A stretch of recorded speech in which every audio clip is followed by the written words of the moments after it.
mengagetkan dunia kedokteran di Timur Tengah. Seorang pengusaha, Masya Allah, punya keluarga yang sangat besar. Dia berpoligami, punya istri yang 4, kemudian anaknya banyak, harta kerbanya banyak. Perusahaan yang dia tanggung itu lebih dari 20 perusahaan di bawah naungan dia. Orang kaya raya, mampu. Subhanallah, satu waktu di umur 63 tahun dia datang periksa ke dokter. Dia rasa nggak enak, sesak nafas. Waktu difoto di ronsen, tiba-tiba dokter yang foto itu kaget. Waktu selesai di ronsen, dia katakan, mana tadi pasien yang di ronsen? Mana pasien tadi? Pasien masih duduk di depan. Pastikan pasien ini cari di ruang kematian. Nggak mungkin, secara ronsen sudah tidak bisa. Jantungnya tidak berdetak. Orangnya tidak berdetak jantungnya. Subhanallah, pada saat dicek ternyata tidak berdetak betul. Di tanah mana dokter ini tidak percaya, dia teriak, dia mengatakan ada orang mati baru di ronsen tapi bernafas, gitu kan. Dia panggil telepon teman-teman spesialisnya, kemudian ditelepon datang. Kemudian dikasihlah gambar tersebut kepada temannya mengatakan, mana jenazah ini?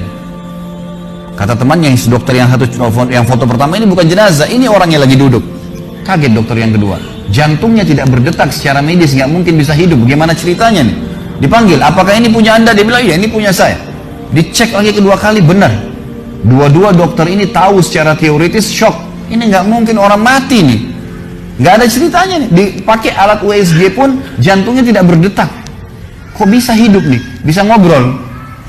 Telepon teman-temannya. Sampai dokter-dokter yang asli dari Jazirah Arab pun yang ada di Eropa, dokter spesialis pada datang keesokan harinya, cek, nggak percaya kejadian ini.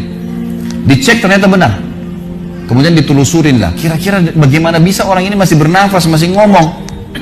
Si pasien ini mengatakan, ada apa sebenarnya? Dia bilang, orang seperti Anda nggak mungkin hidup, sudah mati.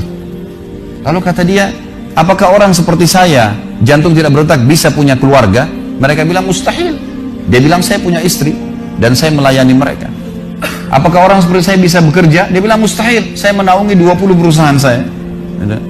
Semuanya bisa berjalan. Mereka nggak percaya. Sampai datang seorang dokter yang senior dari Jerman, datang khusus karena kasus masalah ini, diundang oleh dokter-dokter spesialis tadi.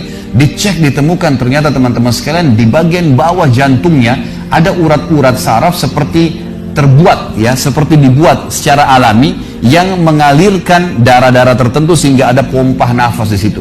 Tidak ada di manusia lain, cuma di orang ini saja. Semua dokter mengatakan ini nggak masuk di akal, nggak ada manusia seperti ini di dunia. Jantungnya sudah tidak bergerak tapi masih bisa hidup karena dari rongga-rongga urat saraf yang keluar itu bisa masuk udara, oksigen, dan terpompa, akhirnya hidup dan hidupnya normal, gitu kan. Subhanallah, ini sesuatu keajaiban. Lalu kemudian ditanggapi oleh seorang syekh yang memang teman dekatnya orang ini, mengatakan, yang saya tahu, ini semuanya disampaikan dalam khutbah Jumat.